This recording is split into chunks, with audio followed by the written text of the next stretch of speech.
Hello, beautiful people, and welcome to Kandaka Talks. My name is Dua, and today we're going to be discussing artificial intelligence. It's a topic that's complicated, scary, and promising at the same time. And me personally, I've been having trouble touching that topic. It feels too complicated to approach. So my guest today is going to hold our hands and help us expand our knowledge a little bit. Steven Heymans, welcome to Kandaka Talks. Thanks for having me.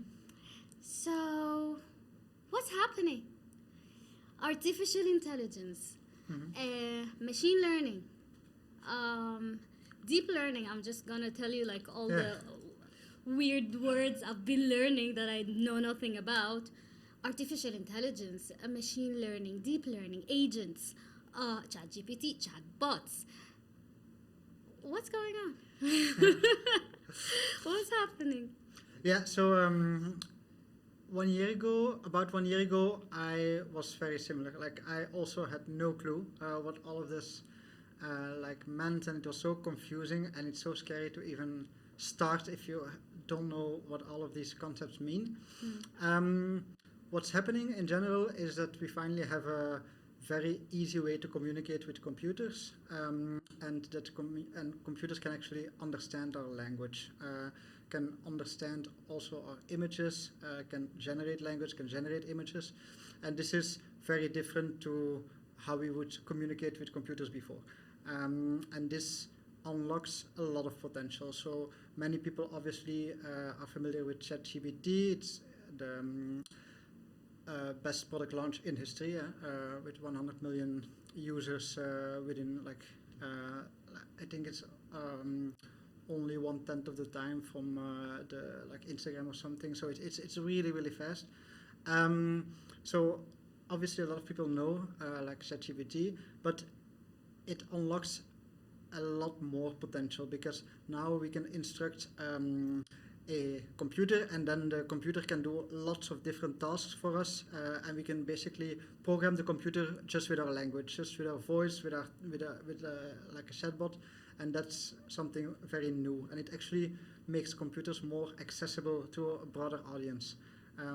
So it's something that people think is too technical, but actually it makes computers less technical. So that's something important to understand, I think. Yeah. Okay. Tell me a bit about your background. I mean, you're sitting right here and you are aware of a lot of things that most of us don't know. But how did you get there? I want to touch on the topic, or you're a human being just like us. How did you reach this level of knowledge? How long did it take you? What's your background? Have you always been into technology, programming? So yeah. Yes.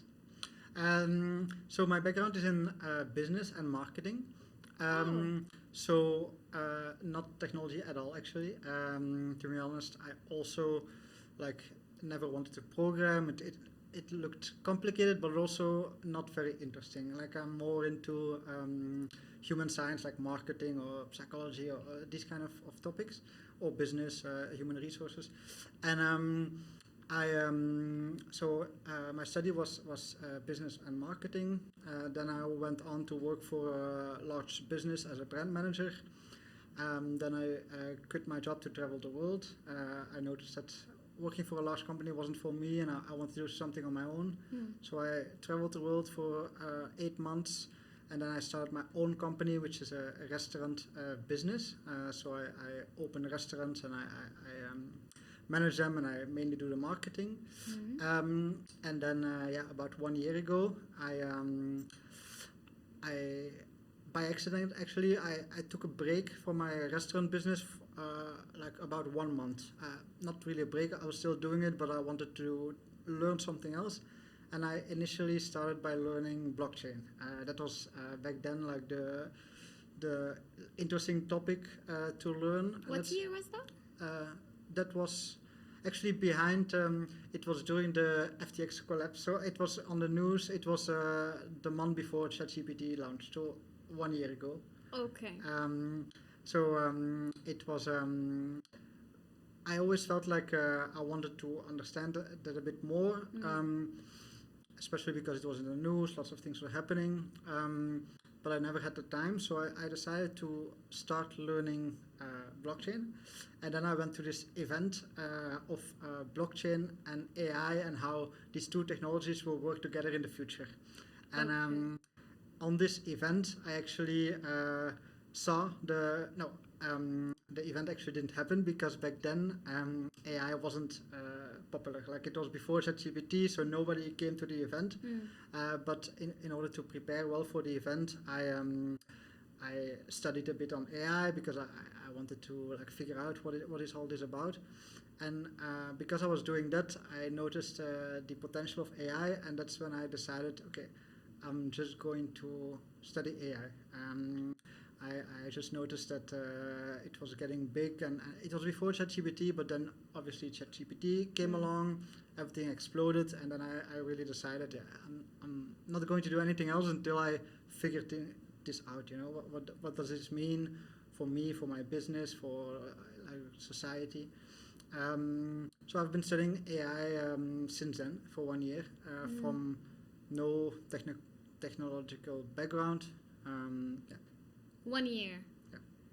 And in 1 year, can you like classify yourself as an expert? In all honesty, like yeah. I wouldn't say expert for several reasons. Like one is that AI is a domain of expertise that already exists for such a long time, like for maybe 80 years. 80? Yeah. Many people like know it since ChatGPT, but actually, it's really like there's many experts that have been doing this for their entire careers. They're like computer scientists, data scientists, and then they have a PhD in artificial intelligence or whatever. So it would be strange to compare myself to them, obviously. Okay. So that's the one thing. The second thing is that the more you learn, the more you notice that there's still so much to learn. So it's yeah, there's still such a long way to go. I do think that I'm curious. Like I do. Curious. Yeah, I do learn a lot, and yeah, I try to share whatever I have learned. Interesting. Okay, so in 1 year without any technological background, you can go a long way in this. Yeah. So yeah, I do weekly meetings. I give a lot of presentations, and a lot of people ask me for advice on their business. Or and it's true that considering that I've only studied this for 1 year, I really have learned a lot. Like it's really possible to learn a lot, even if it's only a short period of time. I think after about 6 months, I already knew enough to really help other people with like implementing AI and giving them advice. Yeah. Okay, and in 1 year, like how many hours of your day do you dedicate for studying AI? Quite a lot. I would say maybe 6 to 7 hours. Yeah, which is a mix. So I listen to a lot of podcasts. I read a lot of books. I read a lot of academic articles, AI reports, and then also programming. So besides the pure studying of AI, I also experiment with AI. That's the rest of my day, let's say. I try to write programs and things like this. Yeah. Okay, what's the latest? I'm curious. What's the latest paper or study you read about AI, and what are your thoughts about that? So I read a few this morning, and what?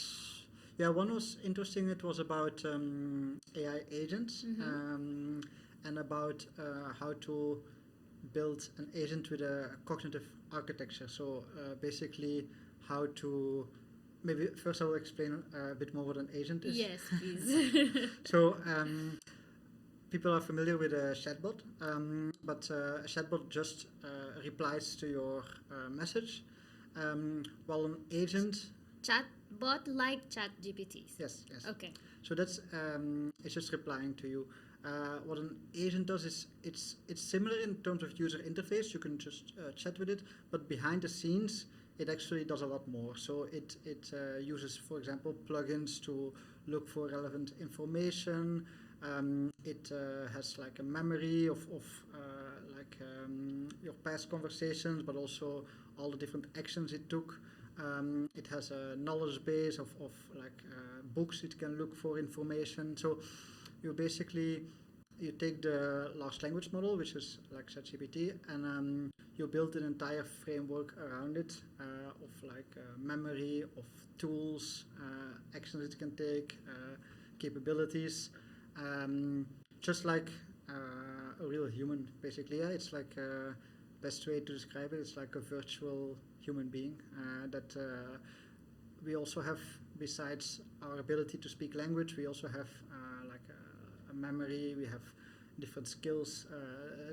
We have books for our knowledge. We have a long-term memory. We have different things. So it's basically building a framework around just a chatbot. The article I read was about cognitive architectures, which is how our brain is basically exist out of different modules, and how to program this into an AI agent. So basically building an AI agent that is very similar to how our brain works. And what's the progress with that in terms of like what's happening today? How far did they get to building an agent that has? I think quite far. Like I think that currently this is the biggest trend. So we saw ChatGPT. Then after about 3 or 4 months, we saw this agents coming out, AutoGPT and different frameworks, which were very popular. There's a website called GitHub, which is where all the developers post projects, and this is the most popular project on GitHub, AutoGPT, which is a big deal because it's The like, agents. yeah, the AutoGPT, like the first real agent built on GPT-4. So that was after 4 months, and now we are seeing the transition from these agents towards like more human-like agents with these cognitive architectures, but also with the ability to collaborate together. So Collaborate, and can you explain more about collaborate? Yeah. So it's like you build a virtual simulation of your company. So you have, for example, in a marketing job, you have one creative person, one CMO, like the head of marketing. You have one market researcher. The designer, the copywriter, yeah. Exactly, and you basically transform each of these jobs into an AI agent. You give them a profile, a role description, a skill set that is very similar to the skill set of the real life, like what you would need in real life to do that job. And then you build like a virtual business where they collaborate and do tasks for you. So you're still using it as if it was a chatbot, but behind the scenes it's actually different agents collaborating together to do what you ask it. So for example, in the chatbot you would say, I need a marketing plan on this topic, and then behind the scenes it's these different agents working together, and then they just deliver you the final marketing plan. Wow. So you can basically do like a whole business model alone. Yes. So right now we're at the phase where it is possible, but it's not yet the most efficient way of doing it. But it's definitely possible. Like I can write a marketing plan with like this, what I just described. But it's not the most efficient. Like sometimes they make mistakes or they don't collaborate well together. So it needs to be optimized. But the progress is happening very fast. Like every week there's a new idea or a new article on how to improve this. So I think in the coming months we'll see a lot of improvement, and then GPT-4 will become GPT-5 at some point, probably, and Google will launch new models, probably somewhere beginning 2024. So then, these models will become more powerful, but also the framework will become more efficient, and then yes, I think this is happening, that where we can really automate major parts of our job. Wow, it's insane. It's really insane how things are happening. I mean, in your opinion, which jobs are most at risk of being replaced by AI agents? Yeah. So there's a lot of studies which I would recommend people to read because if you do a particular job, it would be good to read a study that highlights exactly how experts believe that your job will be impacted. So there have been studies that really break down jobs into the different tasks that a job does, and then they estimate for each of the tasks how well it can be done by AI. In general, there's this belief for a very long time that creative work would be lost to be automated. Everybody believed like first it will be physical labor or like self-driving cars or things like this. But now we see the opposite, right? We see the image generators, we see the copywriting, we see Hollywood on a strike because of AI. So it seems to be the opposite right now, that creative work is the first thing to be automated. And programming as well. Those are the first ones. Personally, I do programming, I do creative work as well. I'm personally less worried. I mean, I'm not very worried in general, but I'm less worried about this because I feel like these creative people and programmers, they have the mindset of changing their work and adapting and just implementing AI and improving their workflow. That's what I've noticed for the past months. Many of these people that actually invited with open arms and are like thinking creatively on how to improve their work. Yeah. So I think that's very interesting. For example, programmers, I mean, they've all been made like 2 times, 3 times more productive. They're all using AI co-pilots and everybody enjoys it. I think that a lot of repetitive tasks will be automated as well, like writing emails to things that like market research and a lot of repetitive tasks. I think that the most difficult part to automate will be the more complex reasoning tasks. Reasoning? Yeah. Like what, for example? Like if you have to make complex business decisions and it's not very clear which information you need to make that business decision, or it depended on different factors you have to take into account, and then currently the capabilities of these systems are not advanced enough to do that kind of reasoning. They do semantic reasoning, so they generate a text that makes it seem as if they're reasoning, but it's just a text. It's just next word prediction. However, Sam Altman from OpenAI already said that improving the reasoning capability of the models is one of his main priority. Yeah. So it will get better in the future, but right now complex reasoning is one of the challenges. So a job that involves a lot of complex reasoning is currently not at risk. Okay. Like, I don't know if to congratulate those people for keeping their jobs, or like, I mean, what do you say to people who are very fearful of the impact of AI to their jobs, to life in general, to like societies? What do you say to people who have that fear, including myself a little bit? Yeah. No, I understand. I think that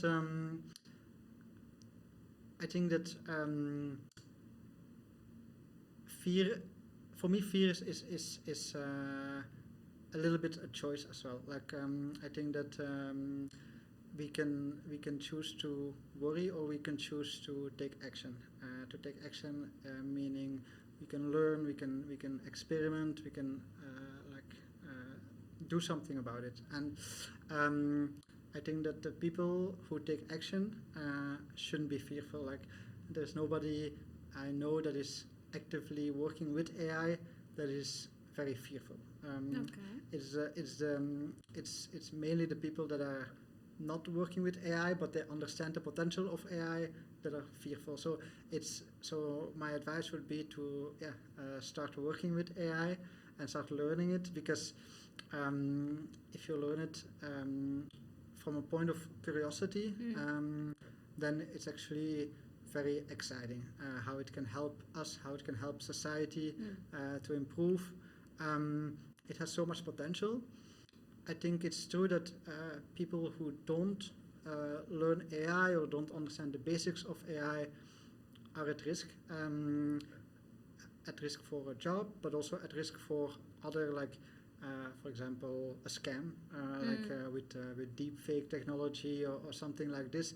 If you don't understand AI, then you also become at risk of being influenced by these kind of things. But also, of course, a job. But let me sorry to interrupt you, but the thing is, like, people who are uneducated, if I may say, about AI are afraid of it. But also, one of the smartest people, in my opinion, ex Google, Mo Gao, he wrote "scary smart." If that man is scared, how can we not? Yeah.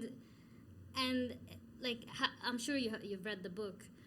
I mean, from his experience, I would be expecting that he would be the one who'll tell us, like, he and similar people definitely look up to him, that will tell us, guys, like, calm down.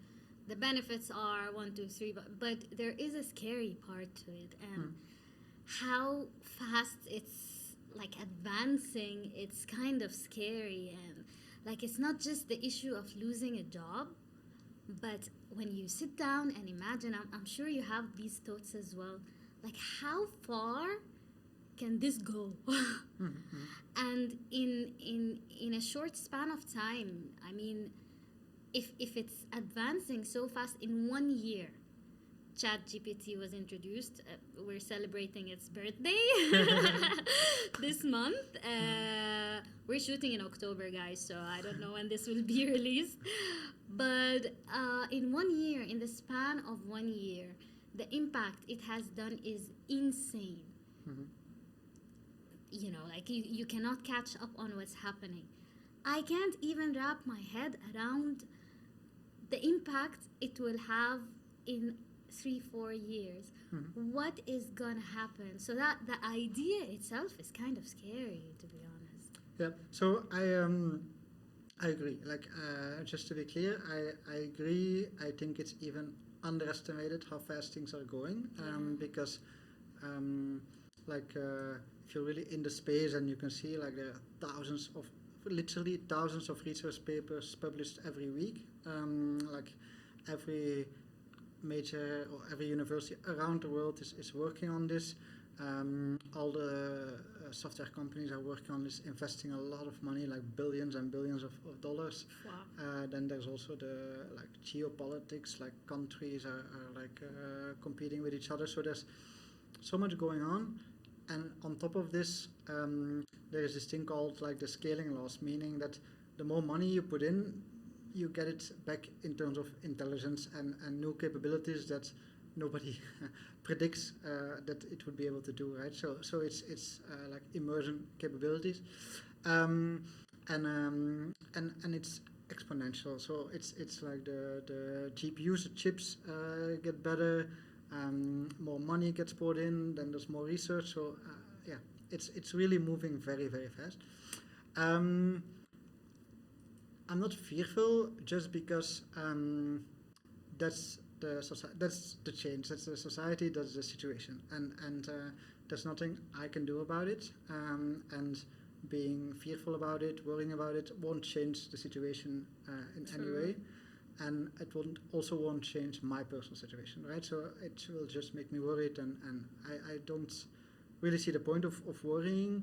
I do see the point of learning, of thinking, how can I have some kind of impact by educating people, by learning myself, building, like I want to build like a education platform, I want to advise businesses how to implement AI, I want to do different projects. So I agree with everything you said, but I just see that as like the situation which I cannot change, so I don't have to worry about it, and I'm just going to do my best to adapt myself to what's going on in society. It's true that nobody can predict like 2 years. We can look 2 years in the future, but that's it. Anyone who says that they'll know what will happen more than 2 years is I mean, nobody's certain about this. So because everything is moving so fast and we have this immersion capabilities that and like people around the world are working on it. So it can be that someone comes up with something in China and then in the Middle East and then in the States, and then so you don't know who will do what, right? So it's very difficult to predict what's going to happen. So yeah, but my advice is look at it with curiosity instead of fear. I like that. That's one of the main reasons I really was excited about interviewing you in particular about this, because your view of it is very practical, and I'm a very practical person, so I'm like, okay, let's talk practical. So let me ask you, okay, let's shift from the fear mode and speak practical. How do you use it in your day-to-day life? How's it making your life better? Like, tell me a few uses. Yeah. So for me, because my main focus is education, I use it mainly for education. So I use it mainly as sort of my private tutor, because when you start off with something you have no idea what it all means. Like the first paper I read, I didn't understand a word. First code I read, I didn't understand anything. So just having like a AI system that basically translates all the technical stuff into a language I can understand, which is with metaphors and with simple explanations, has been very useful for me. So it simplifies complicated papers to you? Yeah. Nice. Yes, okay. yes. So I have it basically summarize papers. I have it like translate papers in a language I can understand, with also the original language next to it, so I can also learn like the more complicated technical concepts. But I like to learn like more with metaphors and visually. So I like technical concepts to be explained with metaphors. And also sometimes I like to learn by audio, so then I have it like speak to me. Sometimes I like to learn visually, so it makes like a mind map of the material. So different people have different ways of learning, and they have different speed of learning as well.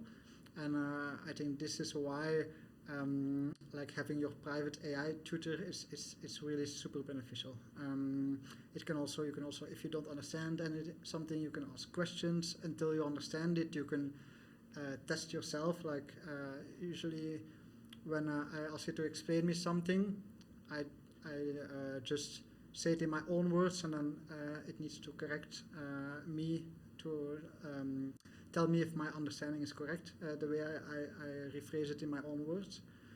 So it's like a interactive private tutor, which I really like. I think that's has so far been my main use case. One other use case has been mental health and psychology. It's actually so some people think that because a software cannot have emotions, that it doesn't have emotion intelligence. But this is actually not true. Like GPT-4 scores very high on emotional intelligence, so it has the ability to understand emotions like theory of mind, meaning that it can map out like empathy. It can map out what a certain other person is thinking or feeling in a certain situation. Really? Yes. And quite well, like better than 85% of people actually. Yeah. What? Can you give me like an example how it interprets or comprehends your feelings? Like if you can share an example. Yeah, you can have, for example, there's some research done that basically they showed like a TV show or a book, and then they had the system explain the behavior of certain like characters in the TV show or in politics or something. That's more on the research side. In my personal experience, so from a mental health perspective, I think that if we try to figure out our emotions, then we sometimes get trapped into this loop of negativity, like because we try to look in our memory. So if you're feeling sad, for example, then we try to look in our memory why it is that we're feeling sad. Like, is it something that happened to me like a few years ago that still makes me sad, and I just got remembered to the past, or is it, I don't know. We have the emotion, and then we think about why am I feeling this way, and then because we try to figure out why we are feeling sad, then we are thinking about sad memories. So then it makes us feel more sad, and we get into this spiral of and then before you know it, you lose your entire day of feeling sad. And I think that what AI does is it figures out my emotions without me having to get into this loop of my own memory, right? Like I have journals where I've written down stories of my past. I have my personality type. I have a lot of different materials about me, and I can just say like this is how I'm feeling. Like for example, there were 1,000 AI papers today, and I felt overwhelmed. That sometimes happens. Mm-hmm. And then I can just say this, and then it can say that that's because you're this type of you're a perfectionist, and because of this, you need to. You have the feeling that you need to learn everything, but this is totally not true. It's nobody can learn anything, and it can like really figure out, like it can based on who you are and your memory, it can give you concrete advice because of emotional intelligence, and it allows you to not have to figure this out for yourself, which I often think is a bad experience because you get into these negative spirals. Yeah. Wait, so you use ChatGPT for that, or is there like another program for this? Because it's an important topic, mental health. Yeah, so I started off doing it in ChatGPT. Now I have written my own program for this, but there are many applications that people can use that already exist. Yeah. So, I'm sorry, let me ease people into this so that I'm sure a lot of people will be wanting to understand more. So, let's assume I have ChatGPT and I would like to use it in the mental health area. So, how do I teach it? You mentioned personality tests and so on. So, what do I add all this information, my journals, the personality test to it, so that it understands me more, or how does it go? So what I would recommend people to do is fill out these personality tests.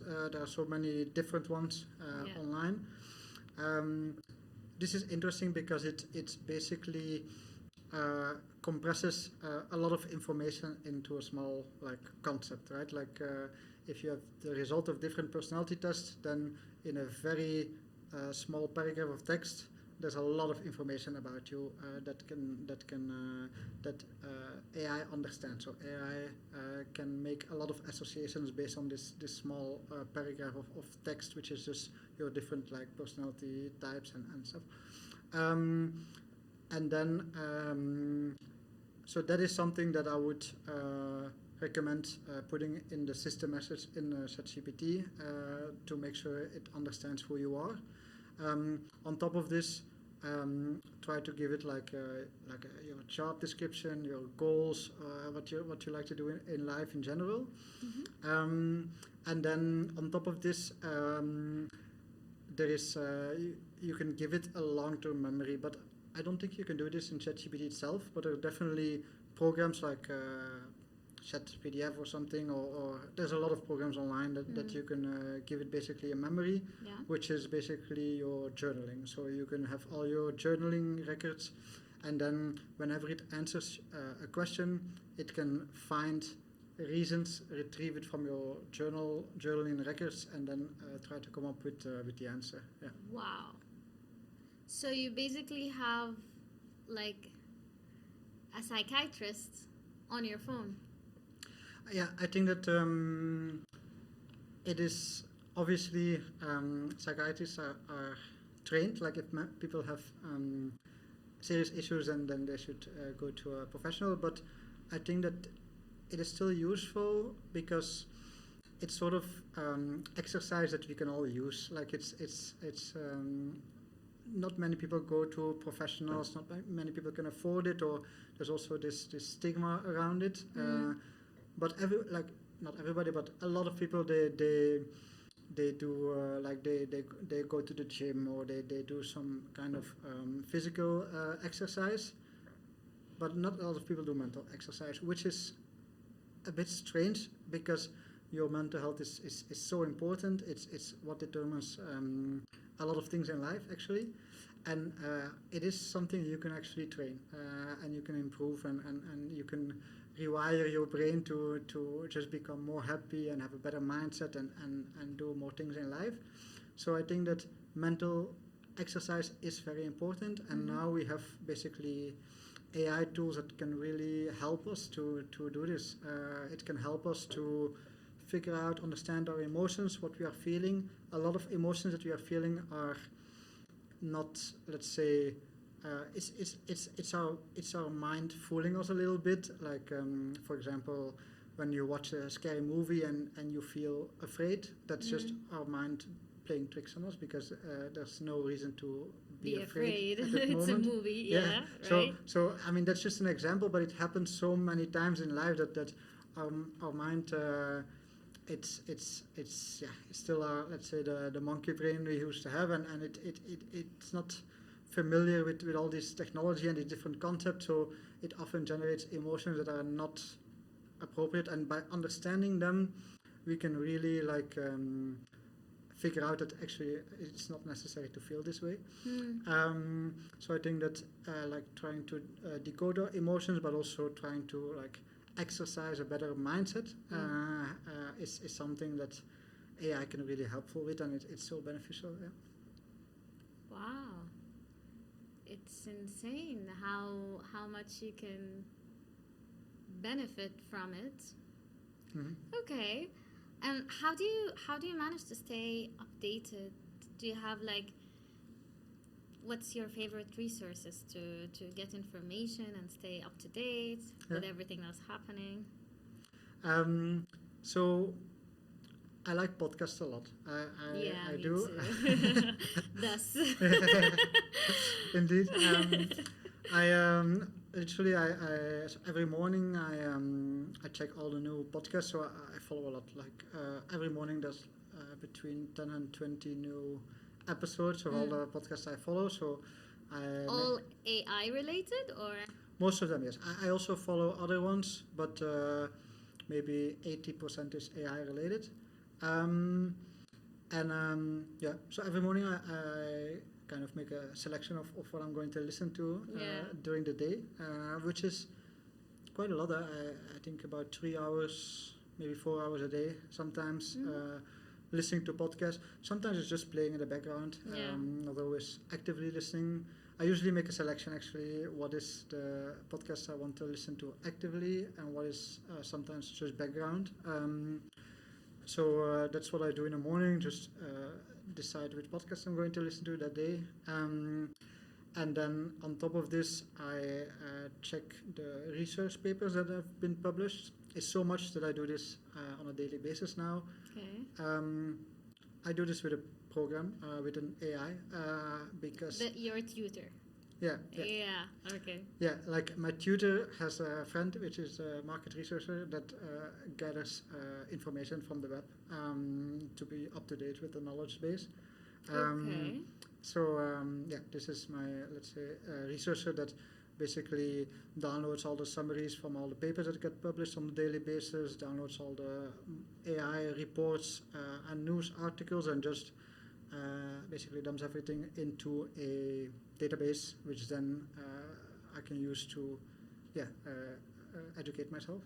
Okay. So it's automatically like sorts things and summarizes things, and otherwise it's kind of impossible with thousands of papers. Exactly. Yeah. Exactly. That's why I asked you about the resources, because you don't know where to start. It's insane the amount of papers every single day. But obviously you're ahead of the game and you have your AI researcher who gives the information to the tutor, and then you get everything on a silver plate. Yeah.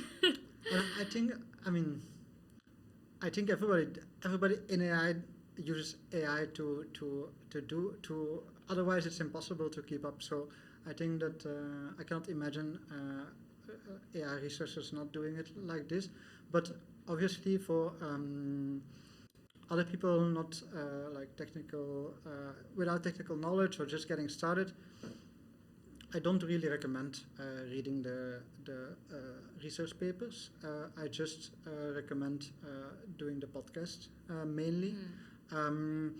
There's so much podcasts, there's so much useful information, and what you can do is make transcripts with AI and then copy paste the transcript into ChatGPT if you don't understand something, and then ask it just to explain it more in detail. That's what I would recommend. That's also what I do. So the podcast, I also have them transcribed by AI, summarized, and then also it also gets downloaded in my knowledge base. Okay. But I would definitely recommend people to start off with podcast, and so on YouTube, on like Apple Podcast, on Spotify, wherever people find their podcasts. So much useful content. So many people are just helping other people to understand AI. Great. That's where I would start. And then I read a lot of books, but there isn't really a very good book yet on how to get started with AI. There are many, because AI means two things. AI means the entire era before ChatGPT, which is a different kind of AI, and then AI after ChatGPT. So if you want to learn large language models and you download a book about AI, or you buy a book about AI, then probably it's not even going to mention ChatGPT and all of that, because that's very new, right? And AI exists for a very long time. What was AI before ChatGPT? It was mainly, for example, the Instagram algorithm is AI, Amazon is AI, Uber is AI. So it's like a recommendation algorithm. Investors, they use AI to predict the stock exchange. So it's still prediction. So ChatGPT is a next word prediction. So it predicts which word is the most likely to come next in a conversation. And before it was other kind of prediction, like how will a stock evolve, or predict which post you're going to like on Instagram, or predict which search result you're looking for in Google, or predict which car is the best to come pick you up in Uber. So it's similar algorithms, but ChatGPT or OpenAI applied it, and Google as well. Google was first to applied it to predicting the next word, and that's how they made ChatGPT. Yeah. Okay. I have a question. Why do you think it became open, like an open source? I mean, it's obviously very. First of all, I don't think that even the experts know fully the hang of it, since it's still like happening as we speak. I'm not really familiar, like I don't understand why they decided to make it an open source for people like me, like you, to be used sometimes for free. Why? Yeah. So there's open source means that it's completely available for free. Basically, that you can download the model. So there are open source models like Facebook. Meta is posting all their models for free. You can download them. You can put them on your computer or put them in a cloud and run them privately. That's open source. The OpenAI is actually not open source, which, I mean, they have open source models, but GPT-4 is not one of them. But it's true that it's free and it's accessible and it's very, very cheap, considering how much money it costs to build. It's super cheap. Why? I think it's like, first of all, I think people realize how powerful this technology is, and people just want to avoid it, that it gets concentrated in the hands of certain companies or countries. I think that's why they want to make it as accessible and as possible, and broadly that everybody can use it, basically. I think also that's why Meta is they're giving it for free. Like, they don't make money. They literally invest hundreds of millions of dollars to train these models, and then they just give it away for free. I think that's too generous for me. I mean, they know what they're doing, right? Like they will have a long-term plan. It's probably to build a metaverse. They want to get programmers familiar with their models, and then have people jump on board to help them build a metaverse or something.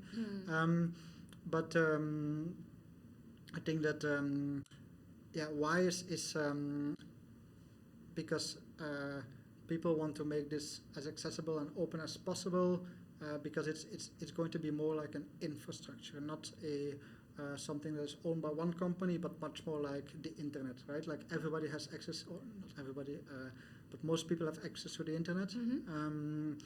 Most people have electricity, and most people will have access to AI and to knowledge, basically. So I think it's good to see this as more as an infrastructure than as something that you own privately. Okay, in that sense. Yeah. Right. And in your opinion, where is it headed for, like, how do you see the future? How do you picture it with AI? Yeah. So short term, I think the agent frameworks will improve a lot. I think they will be able to process more modalities, which means different kind of information. So now we see images getting added. I think next is video, audio. So it will basically be able to understand all kind of different information, which will give it also more data to train itself to become smarter. It will also be able to generate more kind of information. So now we have good image models, but next is video, audio. Like, so it's really going to be like on both the understanding and the generation part much broader. Okay. Then the agent frameworks will improve, I think, with different experts from other fields, and artificial intelligence will now jump on board, like a project manager, an HR manager, someone that can really think about how to build these systems better. Because now it's mainly computer scientists working on this, but they don't necessarily understand how big companies operate, how HR works, and so I think that it would be good from that other perspectives look at these agent frameworks and think how to optimize them. So I think that's next, and then let's say 1 year, and then afterwards, I think we'll see it more and more coming to the physical reality, meaning self-driving cars is something that I believe is coming quite soon. And then, so that's like the first sort of robot, let's say, that reasons by itself, because it's not programmed to drive, it literally makes these decisions by itself. Okay. And then slowly we'll see actual also physical robots, embodied agents, it's called in the research. Also entering society, let's say. I think it will start in industrial settings. Like I think that, for example, Tesla will have robots working in their factories to help them building cars. So it's not something that we'll see tomorrow, but it will slowly start in industrial settings, and then maybe in a few years, 5 years, 10 years, we'll actually see physical robots integrate in our society. That's not impossible, right? Wow. Yeah. I feel like in a couple of years, maybe next year, we'll be looking at this podcast and really laughing at how primitive we're thinking, and how compared to how far Exactly. it will be. So it's insane. Exactly, and I think that's why it's so important to the mindset of being curious and being humble, meaning like whatever we say now is only what we know today, right? Like it's very possible that in a few months, in a few years, whatever we said now doesn't make any sense anymore. But it's so important to have this mindset of never thinking that you already know a lot, or having an ego, whatever. Just be humble and curious, and just continue to learn and figure things out, and never believe that you're 100% right, because there's always an opportunity to learn something if you don't think you're already 100% correct. Always try to like challenge yourself and look for different perspectives and evolve together with society, instead of going against it. Just evolve with it. Yeah, I love that. Especially towards the end of the episode. So stay humble and stay curious. Now, a practical advice to anyone who would like to be involved in this field, in AI, especially that it's the hot topic now, but do not know how to start. So what's your advice to a complete beginner? Yeah. So I'm making a list of resources, because I've been giving now presentations for like every week for the past 6 months or so, and what I've noticed is many people asking the same question: how to get started? Do we need the technical skills, and so on? So I'm trying to make like I'm actually making a list of all the resources, because there's so many. Where to get started? I would advise people to go to YouTube or other podcast channels, and check out some of the famous, like Matt Wolf, AI Explained, AI Breakdown, AI Revolution. Like there's so many. I'm actually gonna mention them in the description. I'm gonna mention the channels. If that's your recommendation, and are they simplified? Can the regular person understand? They really try to summarize everything that's going on in a way that makes it accessible for everyone. Good. So that's where I think people should start, and that's also how I started. And then, if you understand those videos, then you can gradually move towards looking at the documentation of the different websites. Like OpenAI has amazing documentation. Different websites also like on Google, Amazon, Microsoft. There's great documentation. In general, I think it's better to NVIDIA, before I forget, has an amazing website. I think it's better to go to these more official websites than just information on the internet, because there's so many people like publishing books or even blog articles that clearly don't understand AI. So it's better to go to these more official sources, I would say, to make sure that the information that you're getting is actually correct. Yeah. Perfect. You plan on having an educational platform soon, yeah? You're working on it currently?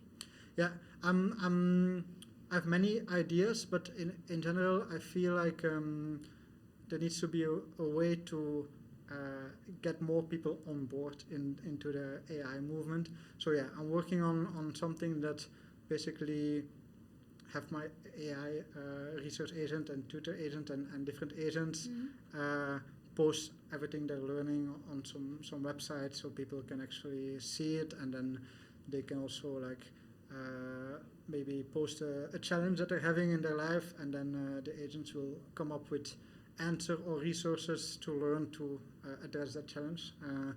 That's something I'm working on. Maybe it can also be like some kind of book format, because I read so many books.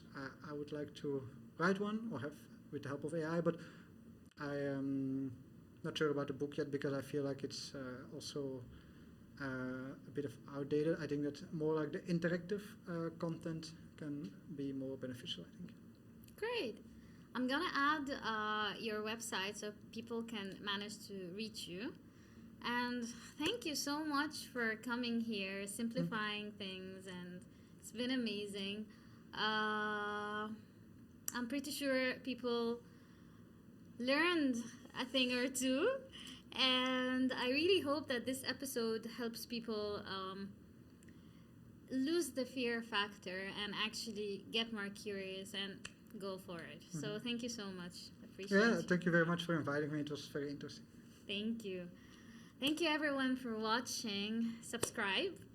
And it's been so insightful. So I'm ready to see all the comments below. Let's open a discussion and let's learn from each other.